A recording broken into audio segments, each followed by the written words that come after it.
in Annex A of our letter dated March 22nd, 2023, we have a fairly detailed response to each of those questions.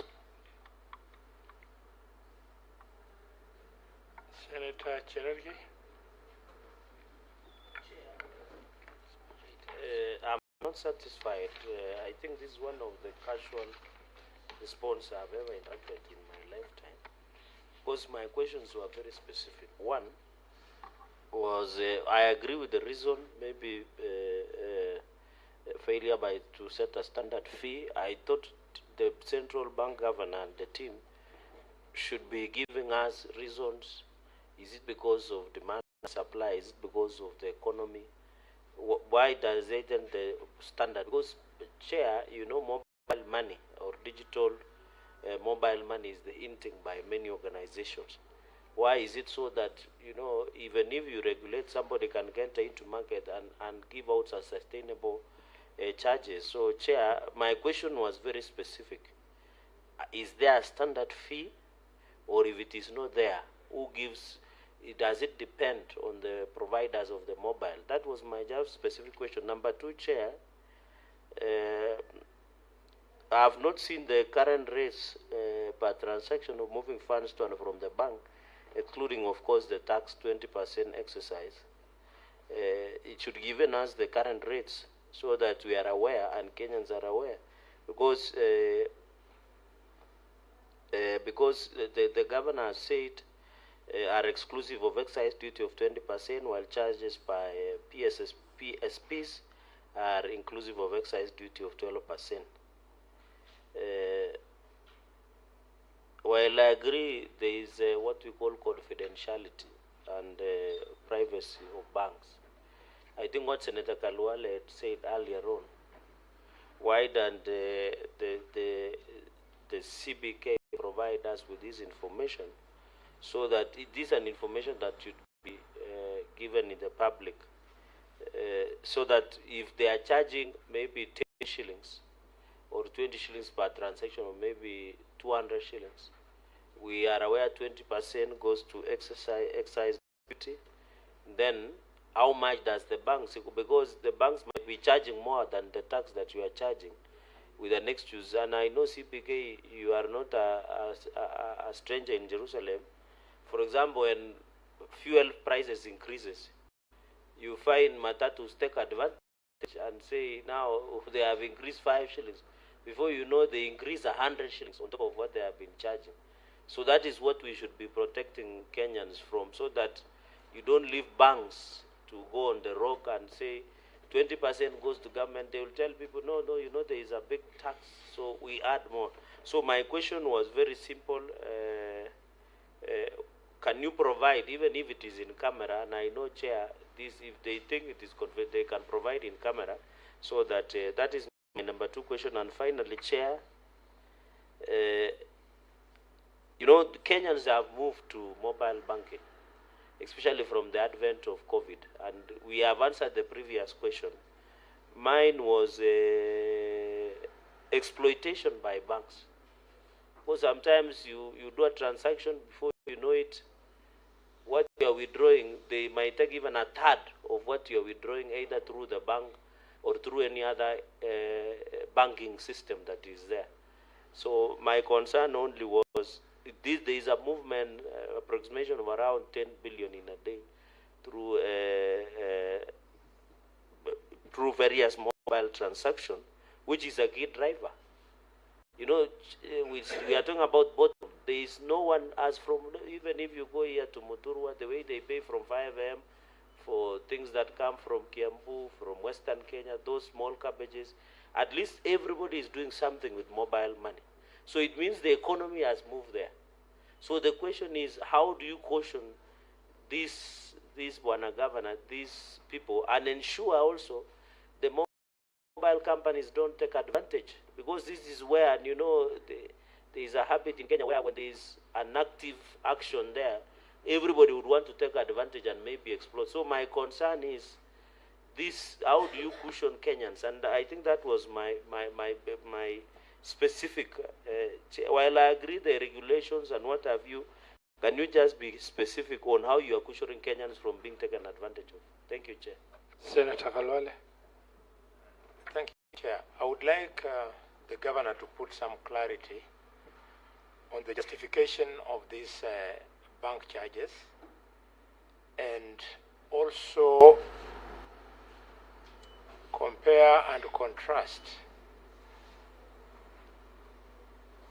with the best international practices.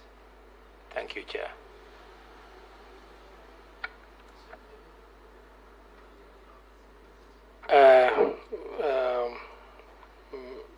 Dr. Thugge, I just want to add two issues. You know, as technology is fast advancing, the need for physical banks is reducing. In Europe, North America, you will see a skeleton personnel in a bank, but transactions are happening virtually everywhere. If we don't move with speed, you know, as a country, with the speed at which the technology is advancing, we will be left out and customers will be exposed. That has had huge benefit for banks in terms of overhead costs, in terms of personnel. Banks are having less and less people. They are really looking at having more virtual transaction, you know, on the internet and mobile money transaction.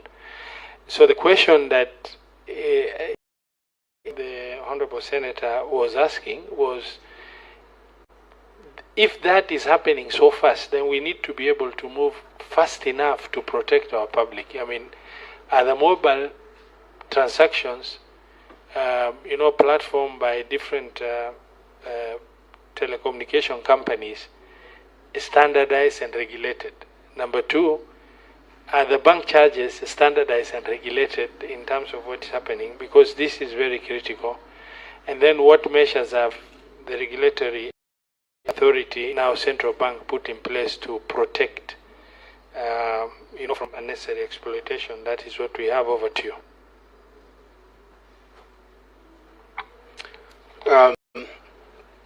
Chair, let me start, I think, with the Senator, the question on the charges.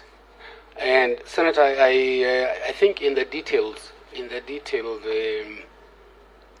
information that we have provided to you, perhaps if you go to, there's a letter we wrote on March 22nd, I guess, that one, and you can see,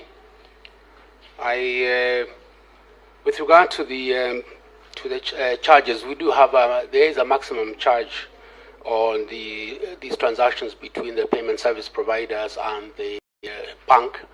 Yes, and those are now the charges I think you wanted to find out about. So they're all there. I think, Chair, on the issue of cushioning the consumers, we do have, especially for these digital credit providers, as you know, we didn't have, they were not licensed and just till the other, I think, 2022 or so. And before that, we noticed there was a lot of abuse of consumers, even the way that they would try to get their loans paid. They were really harassing consumers.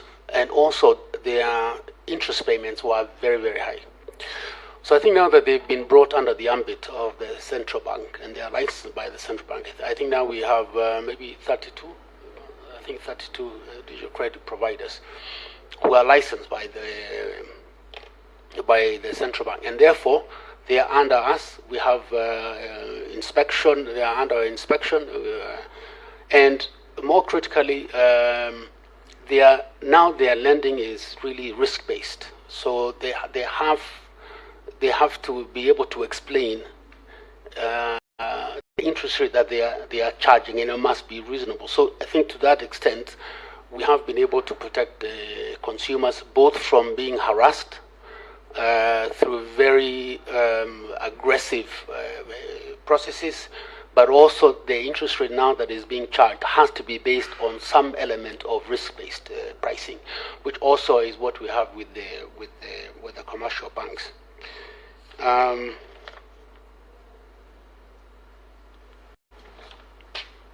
don't know whether is there something I missed. So I think just to respond to Senator Halwale, in terms of bank charges, it's actually articulated, it's provided for in the law that we approve bank charges. So that we look at.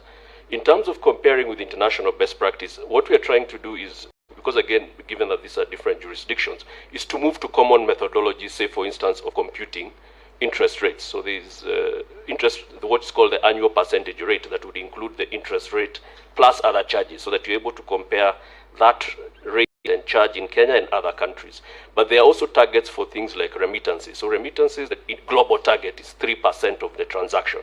And we are moving towards that. We're at about 6% or so. So the target is to move it down to 3%.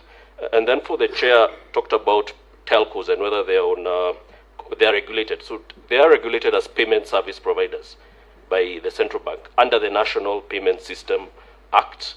And we have oversight over them both in terms of their returns and in terms of also looking at their systems. Because in terms of the payment service providers, the issue is more the availability of the platform and also that people are protected. They also separate cybersecurity guidance for payment service providers. I think that's what I want to comment on. Chairman, I think small follow-up. Okay. I think I was just going to add also that along the Senator Kalwale's question about the cost, we are concerned about the cost even of transferring from the bank to the e-wallet, and one of our objectives, even hopefully by mid of next year, is to have an interoperability system that allows if you're a customer of Airtel to be able to pay or receive money from Safaricom seamlessly, to be able to even bank with the KCB, or to be able, if you're Airtel, to be able to go to a merchant and be able to use other whether it's KCB or Equity, but now the one thing that is still, we've done the person to person. I think that has been done. The one thing that will be remaining is to have interoperability of agents. And I think that that will have to be something that Safaricom has a lot of agents. How can they share those agents with other PSPs, etc.? And that, if we can do that, I think that will expand the financial inclusion. But I think equally important, it should be able to reduce the cost of these money transfers. Senator Kalwale? Yes, just a small follow-up. Governor and your team, appreciating the fact that CBK is a regulatory institution, and bearing in mind the obnoxious profits that are announced by banks at the end of a particular year, banks in general, and Safaricom in particular, are you really serving as members of the public regulating these people? They are not in business, they are profiteering. Even when the economy is not doing very well as it is today, these guys are declaring unimaginable figures. How are you helping us as regulators? And if you could allow me, why do you have such an exponential difference? When somebody transfers 2,000 shillings, he's charged. But when he just increases it to 20,000, the increment on charges is exponential. What aggressive action are you taking as a regulator protect us. Senator Eddie? Chair, I've been listening very keenly and carefully since the beginning of these deliberations, especially when Senator Mutinda was trying to prosecute the idea of fraud that is going on. And I think that there is some sense of pseudo-fraud in what my brother, Senator Cherege, has raised about huge cost of transactions in this country. And I don't think that CBK is serving us any good answers. Because for me, it's not the absence of the law. That's not what we're interrogating here, Bwana Governor. Is your detection mechanisms to be able to protect Kenyans against these exploitations? Because in the first question, by simply referring us to a law that you want to improve, even where there exists a penalty of 1 million, it is not being effected. Even where there is exorbitant exploitation of Kenyans in terms of extreme transaction costs, as Senator Boni has just said, the exponential difference that doesn't even explain the cost of that transaction is going on. There's nothing that CBK is doing to stop this. So I think that the answers that perhaps the Senate is seeking here is that what is your well-articulated detection mechanism, audit trails on transactions that are going on with these crazy costs, and what are you doing to protect us in terms of implementing the existing laws? It's not about the absence of the laws that are existing. I think those ones are adequately existing. The intervention is what is the problem, Chair. I submit. Lastly, so that I don't come again, is the Deputy Director and Bwana Governor, you have been there long enough. What we are interested is how do you ensure that there is no exploitation? We are aware, that's what we are just asking. We are aware there is law, there is regulation, there is policy in place. Maybe they have signed code of conduct and ethics within the transaction. What we want to know, how do you ensure that, most Kenyans do not have the advantage of knowing what Senator Boni Khalwala said, that when you are transacting this amount, maybe from 2,000 shillings or 1,000, when you raise maybe to 7,000, there is a huge difference that is noticeable. How do you ensure there is that compliance? Do you do audit? Do you do the way Chair, like for example, the way I was seeing another clip where EACC officers were pouncing on some traffic officers. Do you do such things? Do you today just appear at Safaricom headquarters in Finance Department and say, we want to do an impromptu audit? What is your strategy in ensuring there is no exploitation? Do you do sampling of maybe, let's say, Kenyans who are transacting below 1,000 shillings and maybe cross-check and ensure that there is compliance in the charges? Because we know this country, Bwana CBK, that there are some people who are always hell-bent to circumvent the law. And that is why when you go, even Ata Waze, this one, the one in Wajami program, where they are being paid 2,000 shillings or some. How do you ensure there is compliance even in small transactions? Because we agree that the people who are transacting more, like Bwana Khalwala, who transact maybe 100K and beyond, they are aware. But these people who are transacting below 1,000 shillings, 500 shillings, 100 shillings, how do you ensure they are being cautioned at the lowest level so that, Chair, they are not being just taken advantage by these telcos? Thank you, Chair. Very, but Arijanda, very brief, very brief. Governor, enlighten us in the context of what the two ranking senators have asked. What is the actual cost of transacting any amount by Safaricom?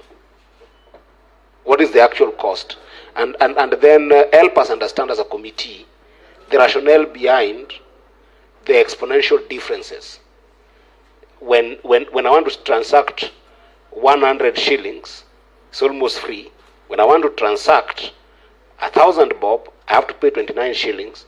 When I have to transact 100,000, then I have to pay 300 plus. Can you just enlighten us what is the transaction? What is the cost of that transaction?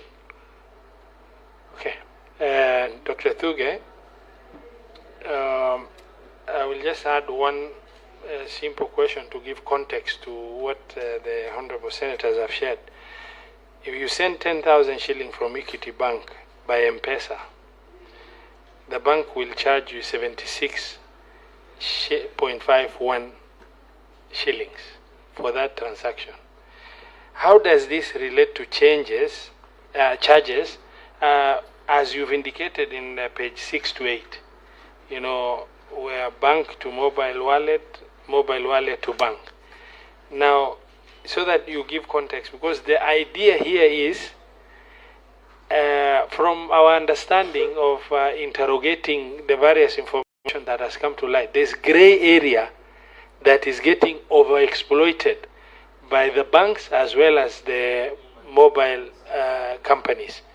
And this gray area of overexploitation in terms of charges, transaction charges, you know, if I've just given you a practical example where I'll be able to show you on phone exactly what those charges are, you know, how does that relate, and what visibility does the regulatory authority, now central bank, have of such exploitation, and what measures can we put in place to protect the public from excessive exploitation through this? Because if CBK does not have real-time visibility of this cost, maybe then appropriate regulation is going to be, regulating of the banks is going to be very difficult.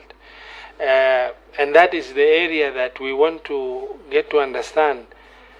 How are the public protected from overexploitation by corporations that are raking in trillions in profit as it stands right now?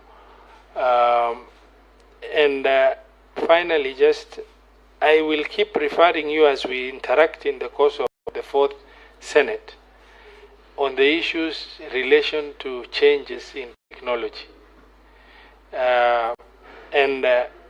This is something that all our systems must be able to move at the same pace or even better in terms of positioning ourselves in dealing with the uncertainties of changes in technology, because that is where, if your level of technological, deployment is not commensurate to Safaricom and commensurate to Equity Bank, ABSA, and the other banks, you will be outpaced by these entities, and you are the regulatory authority that is in existence.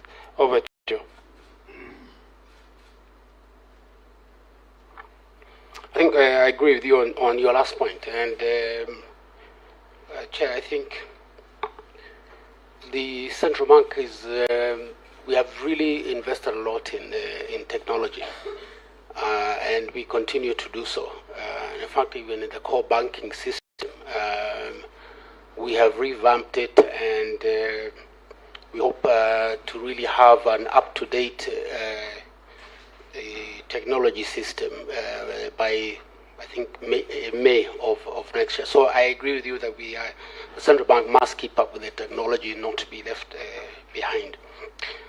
I think on the issue of how are we going to protect the consumers from exploitation, this is an area of our concern, Chair, and I want to inform the committee that indeed we sometimes we have what we call like third-party people who go to all these forex bureaus or even digital credit providers to basically to gather information and to see whether if it's just a third party, they don't, it's not us as central bank going there, what kind of things they are violating. So we have the regular targeted inspections, and then we have the secret visits to the various institutions just to make sure that they are in line with the guidelines. And if they're not, then we take the necessary action in terms of the prescribed penalties. And as I said earlier, I've agreed with the committee, I think we need to revamp those penalties. And I think as we do revamp those penalties, Chair, I think we'll be able to protect the consumers more than we are now able to. So it's a work in progress, and I do truly believe that that if we get these new penalties in place, consumer protection will be enhanced.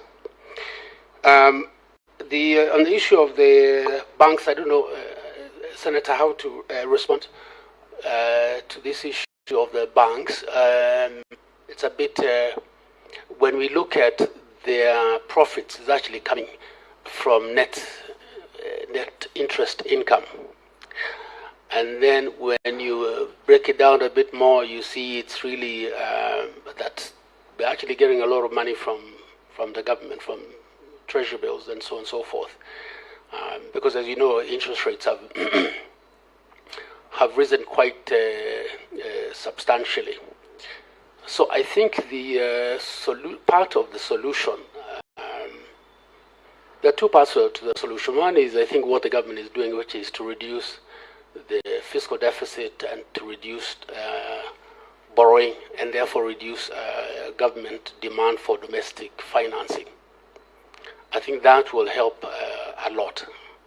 And indeed, that will now not only lower interest rates, but also will leave more credit to go to the private sector. The other thing that, and we're in the process of doing, is getting more external financing.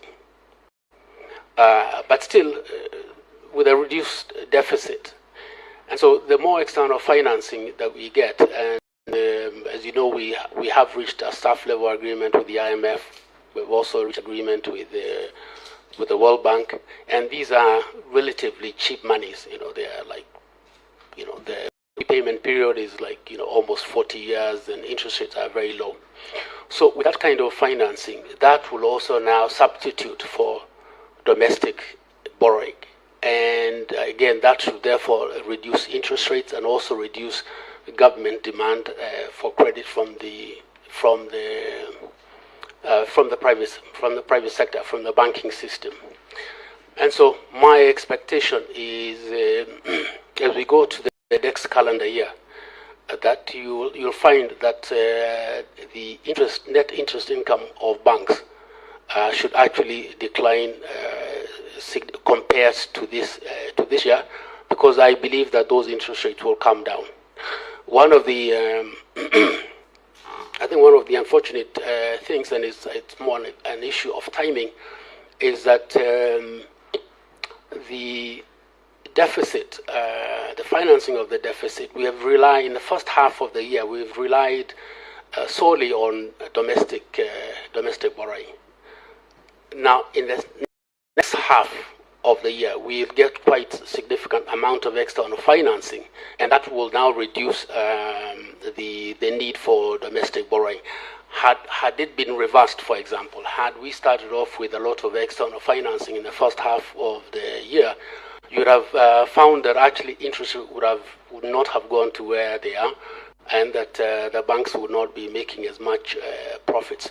So I think one way to address this issue of bank profits is really to reduce the fiscal deficit and reduce government borrowing from the domestic economy. So I don't know whether I've covered most things, Chair, but maybe my colleagues can help. But again, I just want to emphasize, Chair, that we are very concerned about ensuring that there is no exploitation of consumers. I've indicated now that certainly for the DCPs, that there is a formula for the interest rate, for the cost of credit, and it's a formula that the central bank approves, and when there is a violation of those protections to the consumers, we do take action. The question, and I come back to the question, is whether that action is enough to deter them from the kind of exploitation that takes place. I think there's an area you did not answer, maybe it just escaped you, but I wanted to find out. I just gave you an example, sending 10,000 shilling from Equity Bank to by M-Pesa, you are charged 76.51. How does this compare or relate to the charges you've indicated in table 6 of 8? So that that will tell us how prudent, stringent your visibility of these charges are.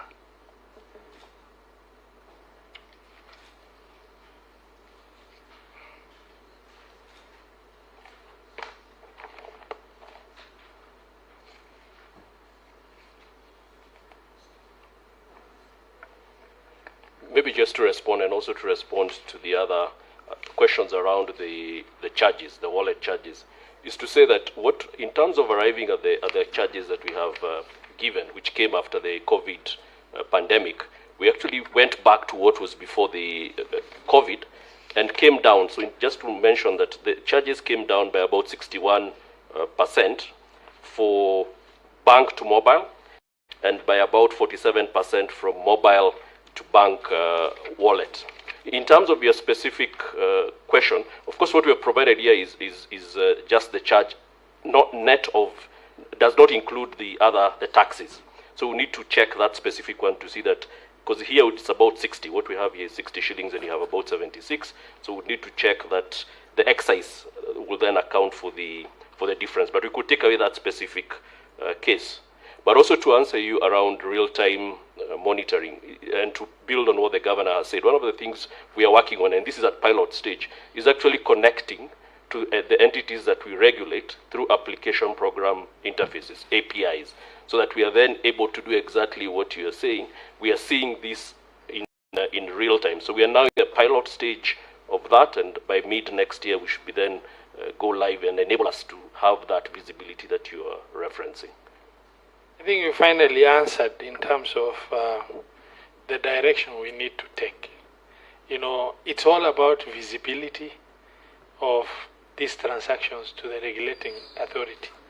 And as long as you have visibility, the banks are going to self-regulate themselves to remain within the confines and guidelines that you give.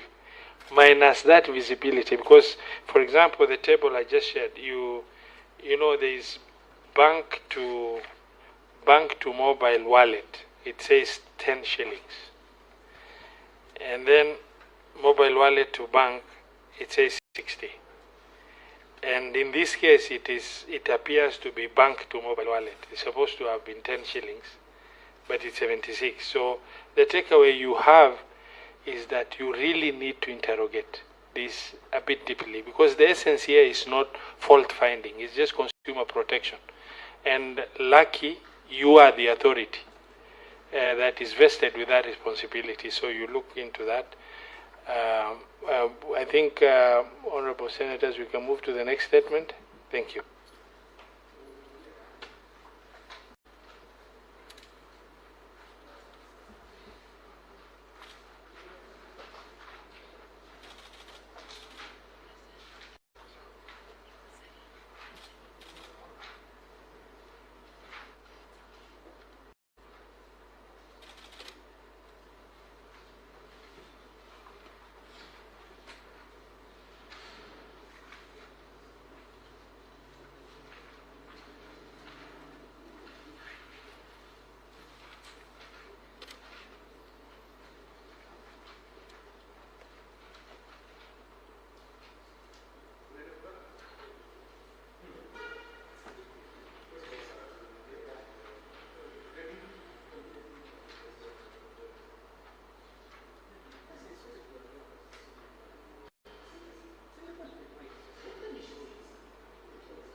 Okay, we will move to question number 3, statement by Senator Samson Cherargei MP regarding high interest charged on loans offered by Momentum Credit Company, and this is specific to that. Over to you. You can respond.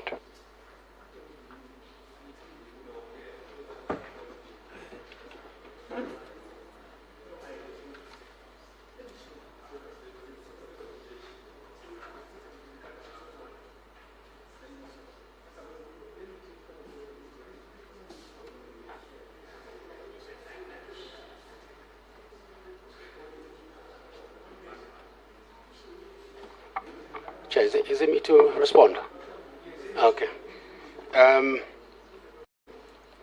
So, Chair, the issue was the high interest rate charged on loans offered by Momentum Credit Company Limited. And there were several elements to the question. One was the licensing requirements for microfinance companies. Second was whether Momentum Credit Company Limited was duly licensed as a microfinance company. The third was an explanation for the high interest rates charged by Momentum Credit Company Limited. The fourth was the underlying factors contributing to court cases pertaining to high interest rates charged to customers, 72% per annum and 70% per month. And then finally was the Momentum Credit Company Limited current financial status. In response, Chair, the Momentum Credit Company Limited is not a licensed microfinance bank. The Momentum Credit Company submitted an application to the CBK to be licensed as a digital credit provider. The MCL's application has not yet been processed, and the institution has not fulfilled stipulated licensing requirements. The CBK has obtained additional information on the Momentum Credit Company's financial statements for the year ending December 31st, 2022, and a list of court cases. And finally, the CBK has directed the Momentum Credit Company to address the issues of high interest rates and court cases aspect as a pre-licensing condition. That's a summary, Chair, of the issue of the Momentum Credit Company. Senator Cherargei. Chair, since I think it is confirmed, but mine is just a quick one. That's why I'll request that we invite Momentum Credit Limited to appear before this committee. Mine is, does CBK, Bwana Governor, have any role in where it is not registered as you have fully disclosed? But remember, this question came up in September 14. Maybe as the application be approved, maybe you can just, because now is December.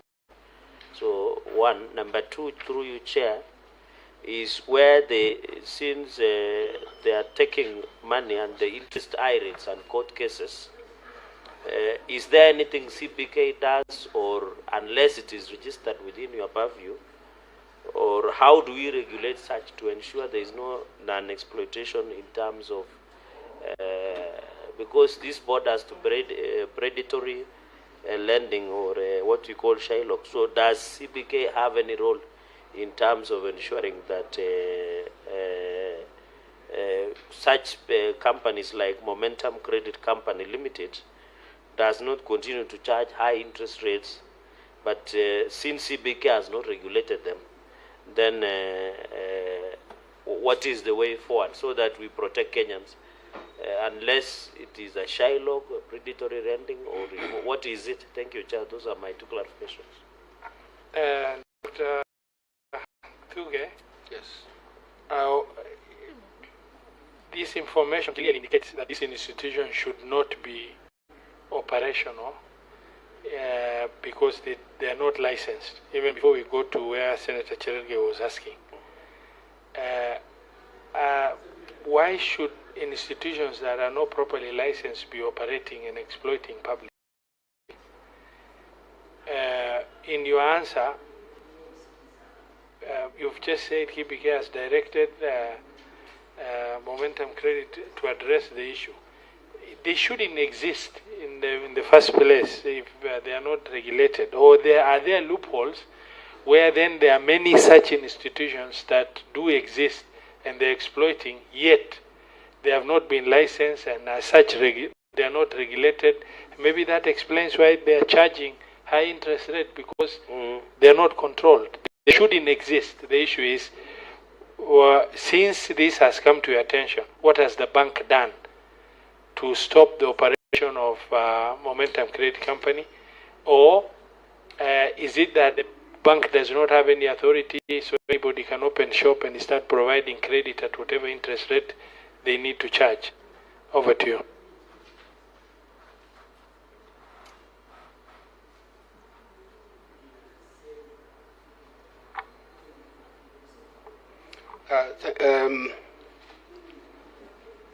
Chair, thank you. I think what we've indicated here is that the Momentum Credit Company is yet to be licensed as a digital credit provider. And Chair, you may recall, actually, one of the reasons why we before the digital credit providers were not licensed by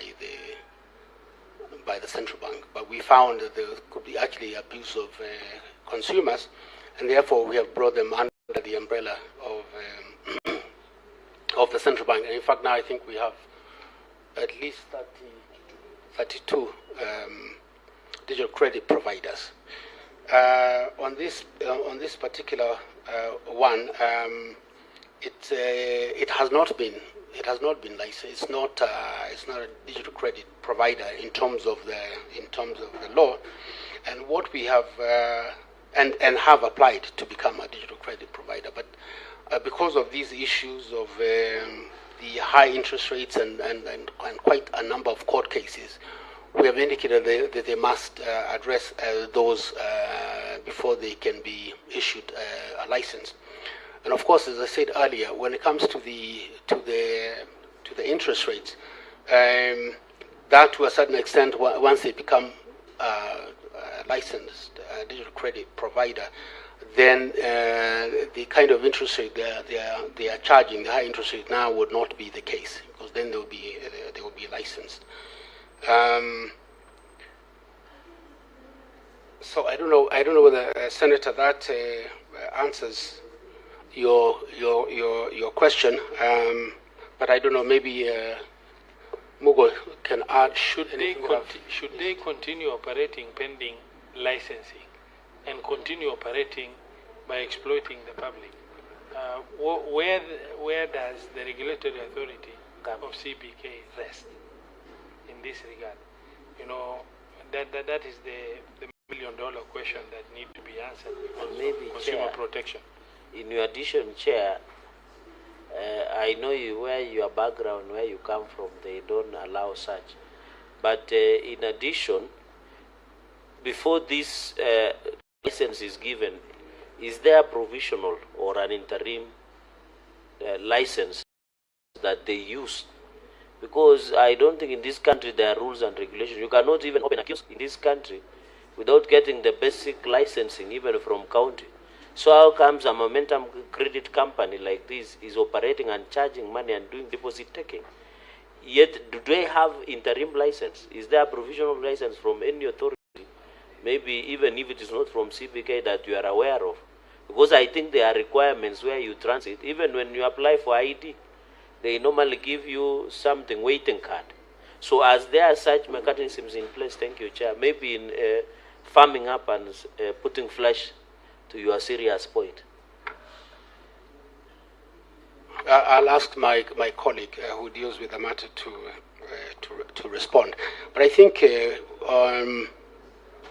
on the supervision of the digital credit providers is now firmly under the central bank. Before it was not there, but we we felt there were consumer protection issues that needed to be brought on board, and therefore now they are regulated by the central bank, and therefore I would imagine that this Momentum Credit Company should not therefore be involved in this kind of business. But let me ask my colleague to respond maybe in more detail.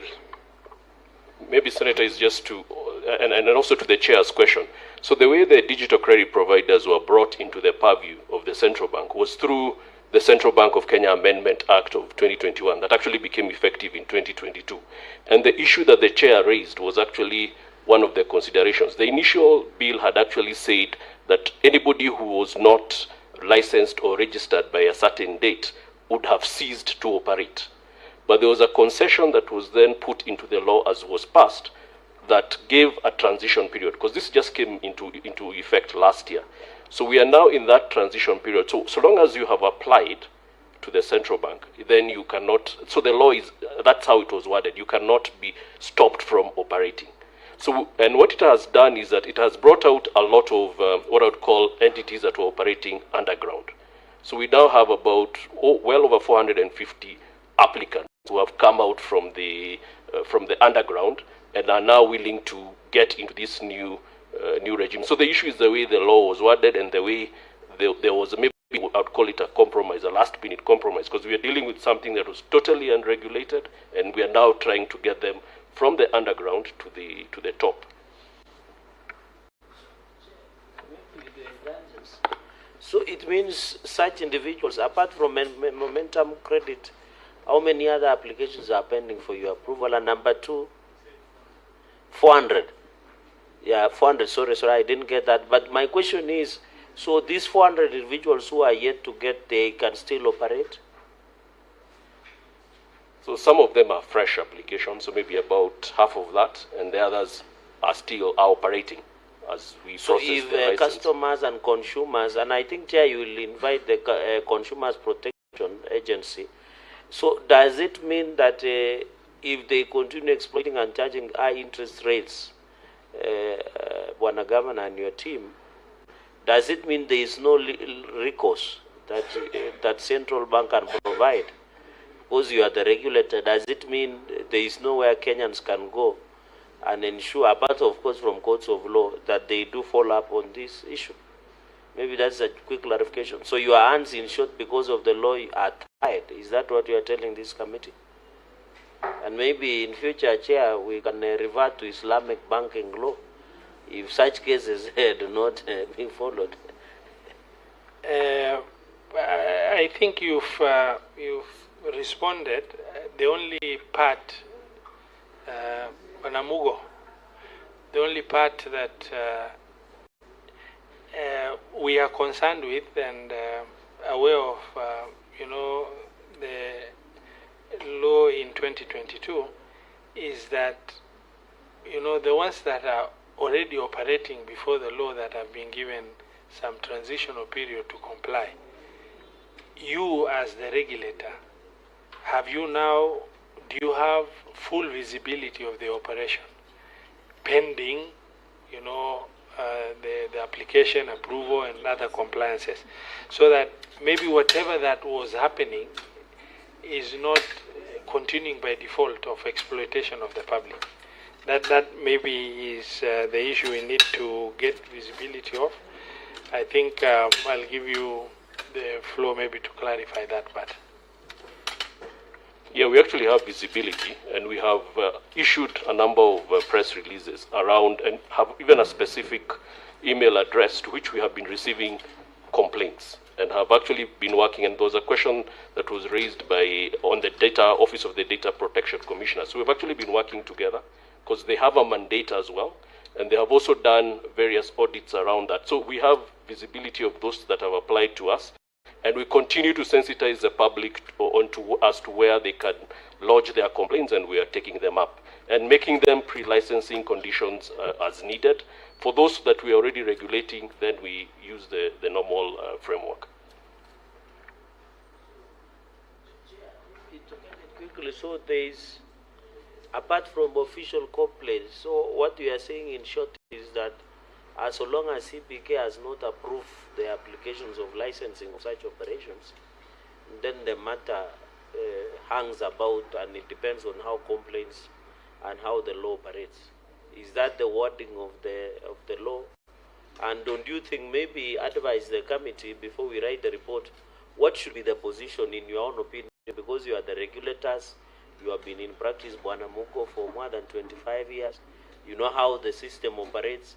What should be the proposal? I've heard you saying the law should have a bit been certain way or another way. What should be the way forward on such situations? Maybe as an advice to the committee. So that's my last remark, Chair. Very good. And what is the transitional window? When is it lapsing? Over to you. So the transitional window was open, and I think maybe that's one of the things that, as advice, that maybe needs to be dealt with in future. Okay. Well, because that law needs to be amended in order to make sure that it has finished period within which these entities need to comply, because that now has really left a very exploitive opportunity in the name of we are in the process of complying. 6 months later, we are in the process of complying. 1 year later in the process. So we need to, maybe Dr. Thugge, we need to get a proposal from you. Then this committee will be able to process it further to help you get a finite window within which this entity should comply, so that we can do the necessary amendment to make sure that we protect within fixed time frames. And I think we will leave that statement at that because there is enough follow-up questions that has been asked. However, not only follow-up, but maybe you, as the committee, before you write the report, I'll request that we'll invite further stakeholders. No, we've already taken that commitment at the opening stage when you shared. Maybe this Momentum Credit Company is only one of them among many that is there. We will process it, and that's why we started with Central Bank, because with the insight of this information, we would have had other challenges in terms of processing. So, any further information in this area in general, not necessarily on Momentum Credit Company, you can also share with us within the 14 days issue. But my advice is going to be, please do a proposal for amendment of that specific law, so that we can help you in order to put time frames as required. Okay? The last statement is a statement by Senator Eddie Gisheru Okech MP concerning predatory asset-based lending by microfinance lending companies. I think these are interrelated.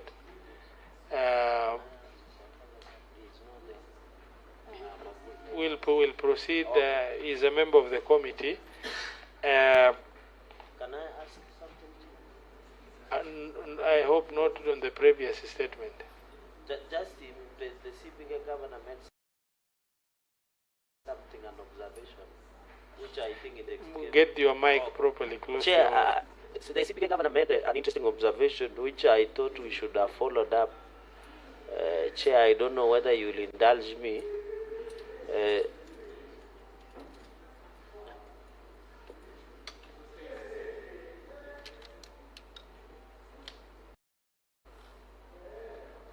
Chair, the CPK governor at his own answer had made an interesting observation, which maybe it escaped your attention, because all these questions are related. He made an observation at some point that the government is borrowing more from domestic borrowing. Maybe just further to that, because it was in Senator Mutinda's response early, it was an observation. It was not per se to answer. And maybe, Bwana Governor, on this domestic borrowing, are we, you know, when government borrows, the commercial banks would rather prefer government to oppose us to ordinary wananchi. So are we likely to see the end of domestic borrowing by government so that more people can maybe borrow and be able to viable?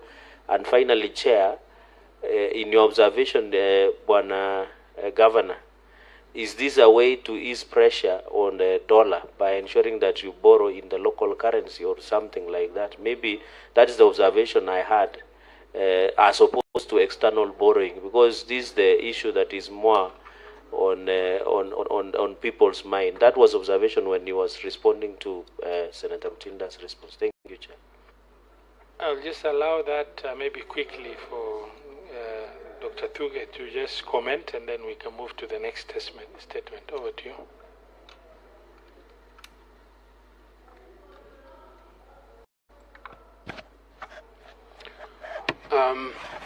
I think, Senator, just to maybe a bit of background, even starting with even the last financial year. Last financial year, we had a deficit of 5.6% of GDP. And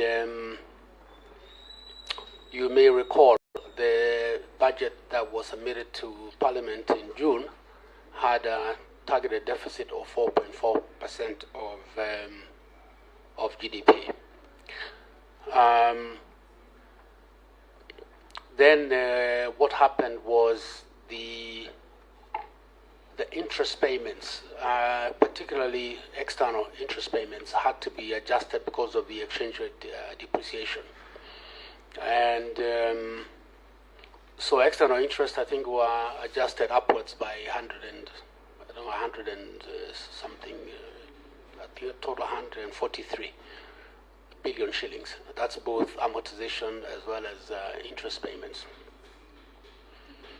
So, and what I said earlier was that we have in the second half of the year, just to give you an example, the second half of the year we have the external financing that is coming from the IMF. As I said, we reached an agreement with them. So in January, for example, we expect about $682 million to come from the IMF. And we also have some funds that are coming from the Trade Development Bank. Hopefully, that should be within the next 2 weeks, I hope. Then there's also funding that could be coming from the Afri-Exim Bank and, of course, from the World Bank.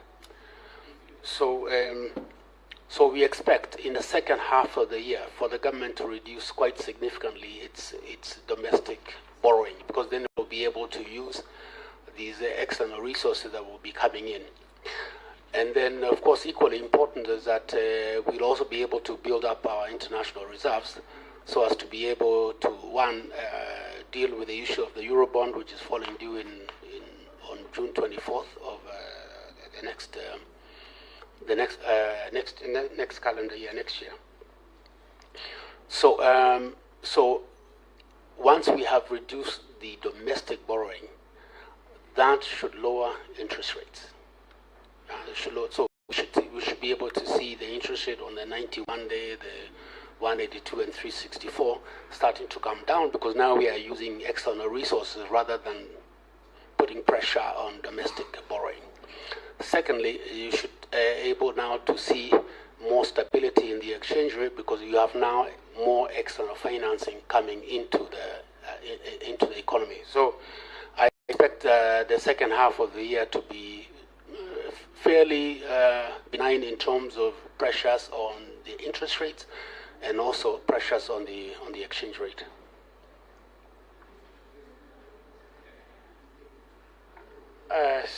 Senator Cherargei, nafikiria we will leave at that. But he didn't answer, just so that it settles. My only concern is these external resources coming in, will it be able to stabilize the dollar and the issue of depreciating shilling? Because are you, apart from the lowering interest rate to some extent, will it be able to stabilize?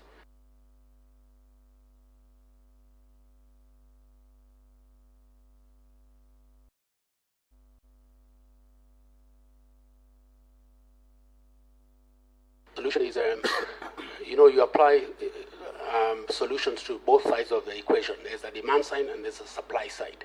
So in terms of the money now coming in from the IMF, that's supply. That's 682 million that comes in January. Then with the World Bank, we have been discussing with them this development policy operation, the DPO. And again, there's about $1.5 billion that is likely now to come in before March. So again, that is part of the supply side. But of course, even some of the action that we have taken in the past, even in June, to raise interest rates, that also affects the demand side. So I do expect going forward for now to be able to stabilize for the exchange to be stabilized. Eddie, while you're away, a lot has been transacted.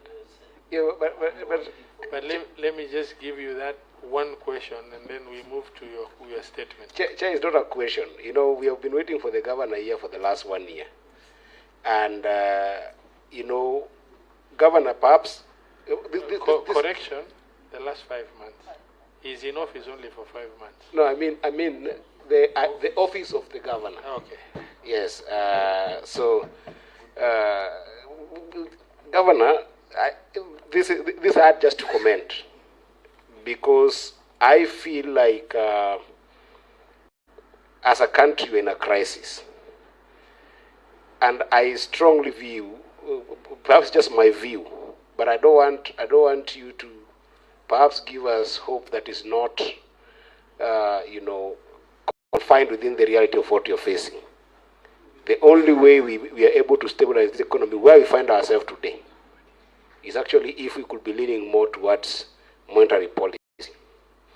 And I know that sometimes you can be under pressure because of the political nature of influence in the policy, but we have been leaning so much on physical policy in this country.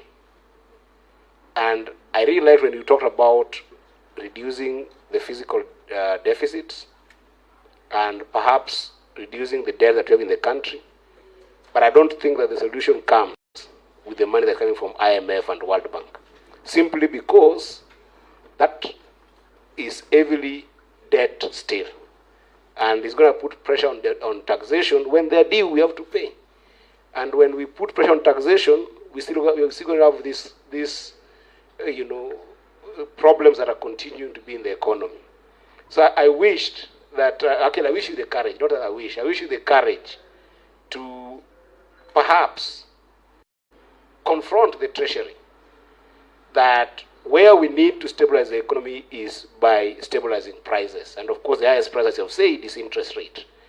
But this other idea that IMF will bring money, and then this money, the money from IMF will ease in the dollar, it's not going to happen. And you know this. It's not going to happen unless people start listening to you, central bank, to be able to start stabilizing prices in our economy, with the highest one being interest rate. And those won't stabilize as long as the debt that we're taking internally, the loan that we're taking internally as a government, is still high and causing this crowding out that we are seeing. So I just didn't want you to go, let you go with that, because Cheragay might feel good, and then next time when you come back, he start putting you to question that the dollar is now 200 when you gave me a lot of hopes. It's not going to happen with IMF. Chair, respectfully, I think that's a political statement. Yeah, yes. Because Chair, with a lot of respect, central bank. I haven't given you the floor. Maybe because I have been mentioned. I have not given you the floor. Dr. Thugge, those are comments. Correct. Nothing that you're required to respond. Agreed. If you've heard it, that is fine.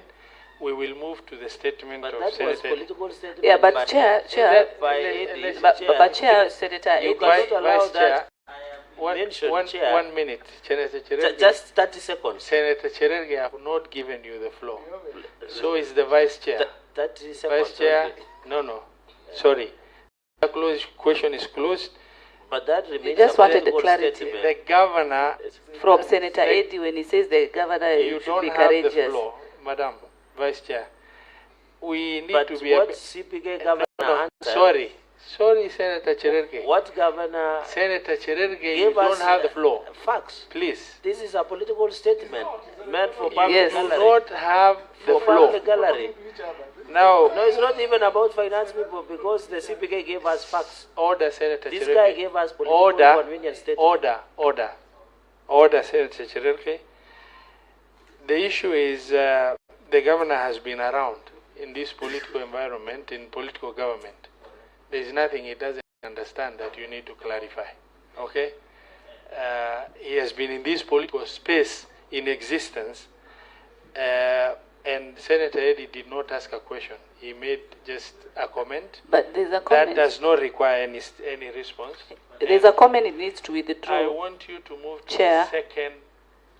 Chair, if you leave it the- with Eddie, it will not be fair for the governor. Senator Tabitha, can you please ask for the floor? I request for the floor, Chair. And the floor has Point been of order. denied. We need to move to question number 4. Eddie was out of order on behalf of the I do not CBK wish governor. to drag the committee into politics. No, it's not politics. He should withdraw the word courageous. Yes. He said it's like he's not courageous. Eddie should withdraw, telling the CBK governor that he should be courageous. Do you mean that the CBK governor is not courageous enough? And the CPK governor looks more courageous Correct. today than any other time. Dr. Thugge, you do not have to respond. Please proceed to question number 4. Statement by Senator Eddie Okech, MP, concerning predatory asset-based lending by microfinance lending companies in Kenya. And while responding to Momentum Credit, a few issues you've tried to respond, but just for purposes of processing this statement, please proceed. Thank you. We have members from both political divide, and they have a role in Parliament, both of them. And I want to keep the committee off that role. Passing statements should be taken as a statement. Now, on the other chamber, the speaker may allow such rejoinders, but for purpose of processing formal statements, I will not. So can we proceed to the next statement, please? Over to you. Thank you very much, Chair. On the next question was with regard to predatory asset-based lending by microfinance companies by Senator Okech. The 4 issues that were raised were: 1, whether the regulation of all asset-based microfinance lending companies, or what is the regulation behind it, and B, the application of in duplum limit, which limits the amount of build-up of interest from once you have acquired a loan.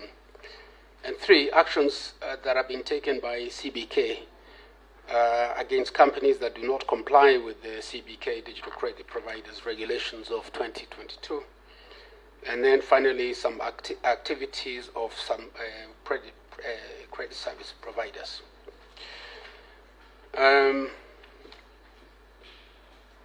Chairman and members of the committee, the Central Bank of Kenya Amendment Act of 2021 and the Central Bank of Kenya Digital Credit Providers Regulation 2022 provide for licensing and regulation of previously unregulated digital credit providers by the Central Bank. Asset-based lending companies fall within the definition of digital credit business under the CBK, open brackets, digital credit providers, close bracket, regulations of 2022. The concerns raised by the Senator are well covered within the legislative framework, and regulations also contain adequate consumer protection provisions, which include the in duplum rule. Once licensed, administrative and enforcement actions would be taken on entities that fail to comply with any section of the law. I think that's it, Chairman. Okay, we also have the written response that has a little bit more detail than that. Any follow-up question, Senator Eddy? Chair, I'm grateful to the governor for the response. And I just for the avoidance of doubt, Governor, I used an adjectival phrase. I wish you the courage. I didn't say you're not courageous. Just so that we settle that. But Order, Eddie, tafadhali, can you is proceed out with of what order. you are executing? Completely. but I'm there. Okay. I'm And executing. don't make reference to what is passed. Okay, That is okay. overruled already. No problem, Chair. Okay. So, Chair, I think this is good, but I think that the intention of my statement, Bwana Governor, was to bring to the attention of the central bank that actually there exist lenders who are within these regulatory frameworks that are actually constantly disregarding the existing laws when you as a regulator is not doing anything about it. And I'm not convinced by the responses that you're doing something about it. So for instance, if you look at the indubitable rule and the number of lenders that I've mentioned in my statement, for which you've also captured in your response, you know, for instance, the border market. I mean, a number of border people have their border assets being recovered, even having equalized principal plus the interest that is remaining. So perhaps what I was expecting was just a more interrogation, a more interrogated response by yourselves on these particular lenders, whether you have also established what we have established, that they actually do, one, disregard the diploma rule, especially on the area of the 3 or 4 lenders that are mentioned, and also things like data protection that they have been, sharing among others. So I didn't feel like you have interrogated those particular lenders. That's what is missing here, because I wasn't making a baseless claim, and therefore I was inviting the central bank to do its own homework on these particular lenders and give us a report per lender. I don't know that that's appropriate, Chair. That's what I'm missing in the detailed report.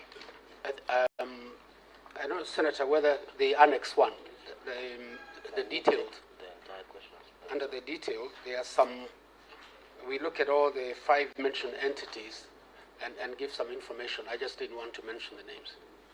But In the folder. yeah, just at the very beginning, Annex 1. It says additional information on asset-based lending by microfinance companies. If you look at the bottom there, we do give just a few more details. For example, there are some of the entities mentioned there that have not been licensed, and there are others that have not even applied for a license, and there's only one of them that is licensed by the central bank. Given some details there.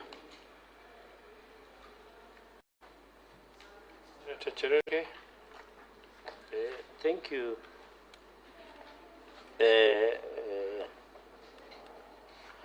What I can ask is maybe this one issue of these credit companies, micro asset based, like we had Mogo. Is it Mogo or Mogo? We had Mogo. We had Progressive. We had another one called RUTO Credit, and I know the issue. Are you aware, Governor, and what are you going to assist us? Because most of these people are lending mostly borders, and you have had situations where borders are being recovered illegally, and in an, let me say, illegally or in an unfair way, where you get even borders who have paid up to 80%, and yet they have their border because of missing 1 or 2 months in terms of repayment. As a regulator, how do you intend to protect these innocent people who go and take asset-based loan, like what we have discussed? I think the in-depth, Bwana Governor, what we wanted is how should we push in place the necessary mechanisms so that these local lending companies that do asset-based way don't take advantage of their clients? Because what we are seeing here is what my senator colleague neighbor here is about predatory lending, where it's like child way, where young people are losing their assets like borders. They're almost 80% paying. In fact, it is higher. In fact, it's more cheaper to buy a cash chair than using the loan.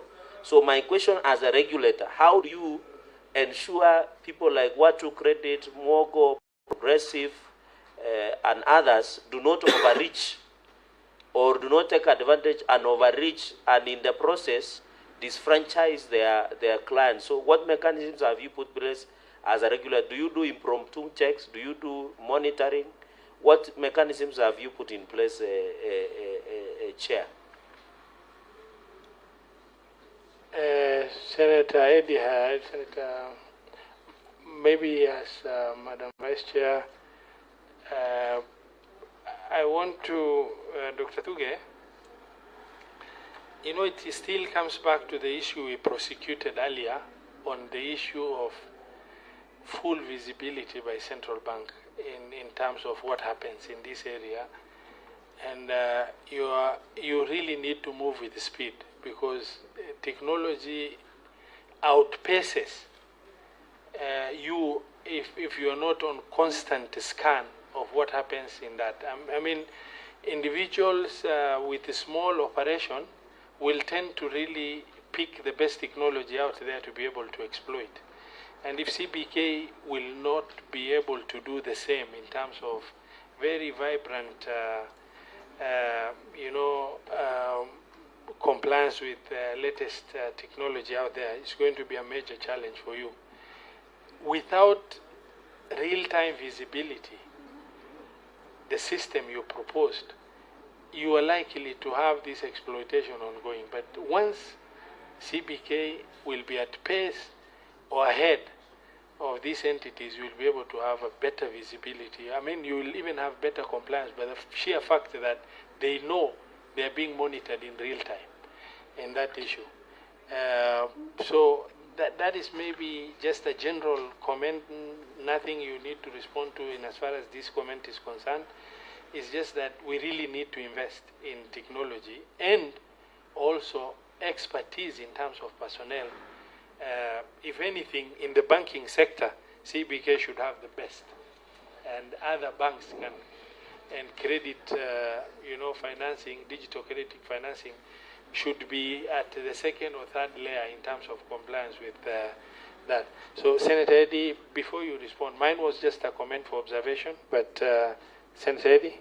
Chair, I've gotten the page that the governor referred to. And the page I'll read and then give you the context of why this is very serious. Of the 5 mentioned entities in my statement, M-Copper Limited is licensed by CBK as the digital credit provider under CBK Act. And then Mogo and Progressive are not licensed as DCPs under the CBK Act and DCP regulations. However, their business activities fall within the purview of CBK. Now, I want to start with the context of Mogo and Progressive.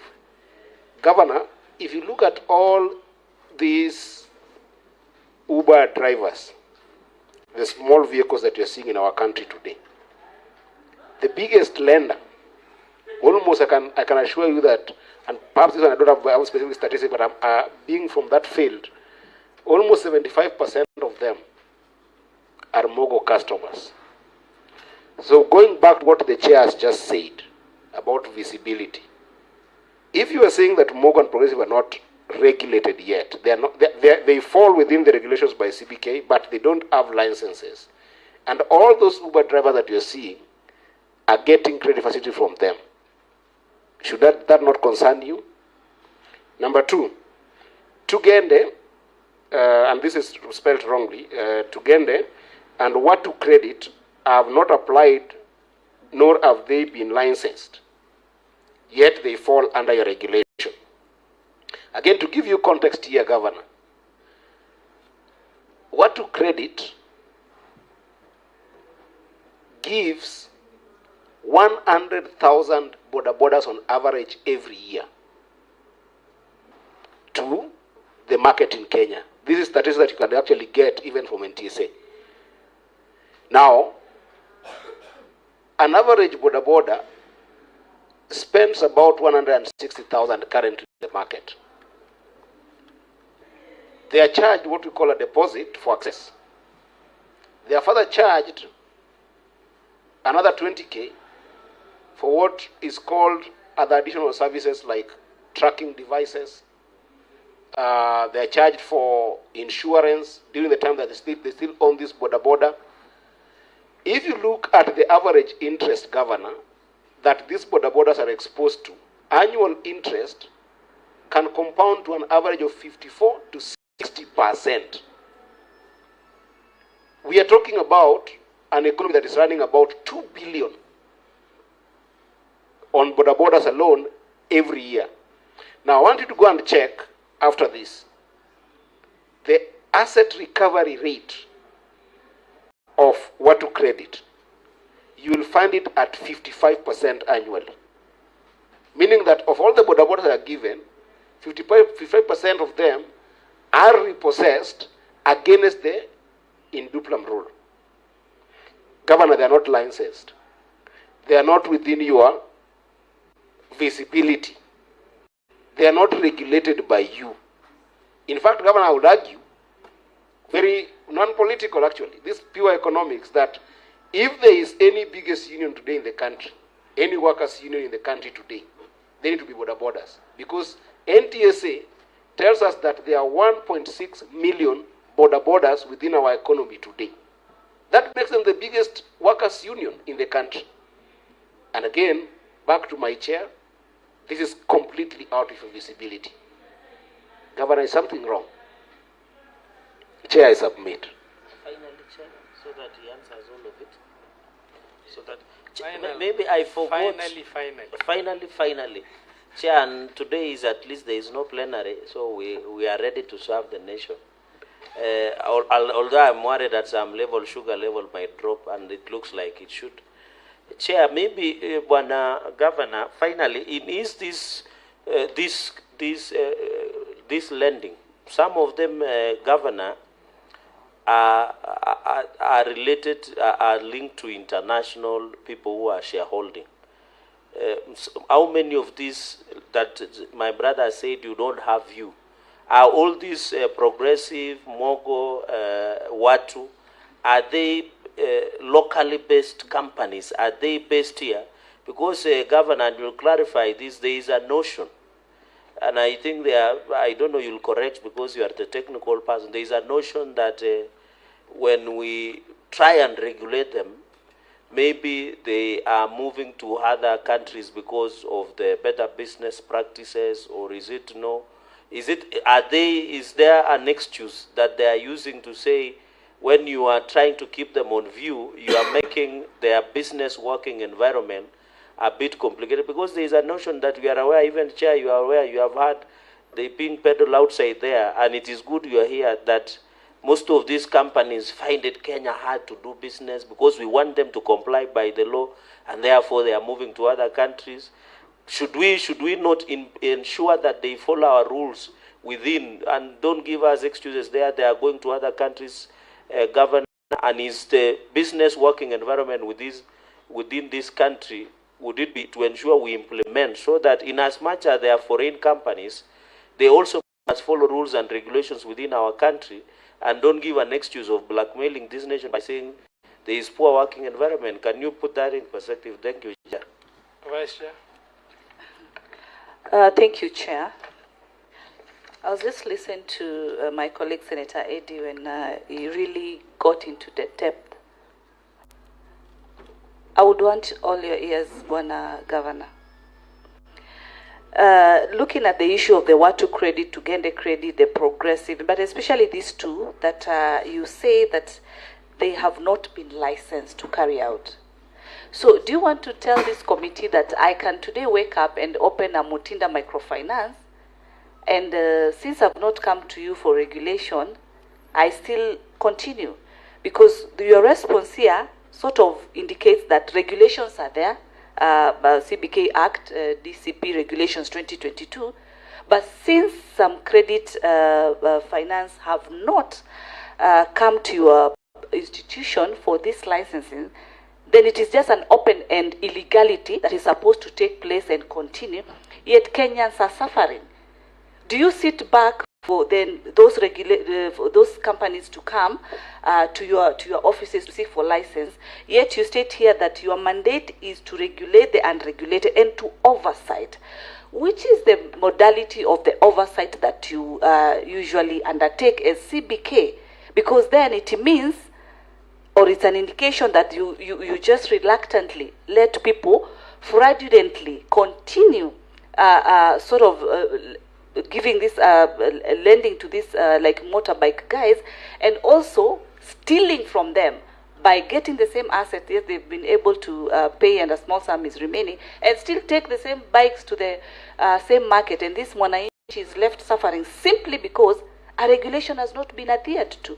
So it's a very big concern to this committee on how you leave it open-ended for this illegality to continue. Okay, Dr. Thugge, I'll just weigh in on a small issue. You know, these issues that are being shared is very weighty. You know that boda is almost becoming the mainstay of the economy of non-formal employed persons in the country, and it's very important that we protect them, because this is a sector that is really extremely vibrant and growing at a very fast pace. Now, maybe what I would like to direct is that out of the 400 applications that are with you, some you've said they have not even applied. But because the law gives you the regulatory authority, I would like to direct that you start with Momentum Credit Company, Mugo, and Tugende in terms of Watu, those four, and you do regulatory audit to extent of compliance as a regulatory authority that is in existence, because protections begin somewhere. And since this is touching on a core area, maybe you should start with these four. Well, this committee is going to invite these four entities to try and get to understand what their operation is like.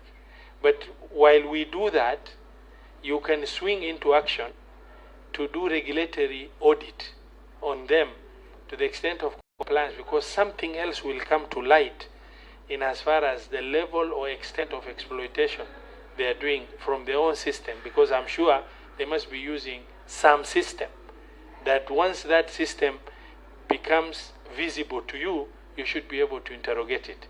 Over to you. I think, Chair, first of all, I just want to agree with you on the issue of visibility. And we have this electronic data warehousing system that we are putting in place, where we can almost in real time know what's going on in the financial system, including the banks. I think right now we have just onboarded digital credit providers, isn't it?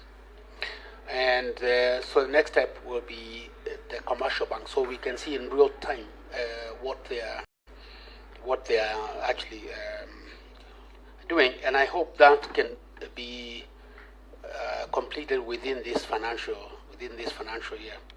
Certainly early in the next financial year. I think, Chair, just to go back again, you know, when we realized that the DCP were not really consumer friendly, then we now brought them under the ambit of the central bank. And as I said earlier, we have licensed 32, and quite a number of them are remaining. I think one of the things, and first of all, I do agree that we will. Let's have a look at these four that you have suggested. But even going forward, I think it's just how we. This may have been some kind of a compromise within Parliament. How do we deal with these DCPs that have not been licensed. And because our initial position was that we give them a deadline within which they must license. Otherwise, they cannot carry out this kind of business. So I think that is one area that we need to look at to see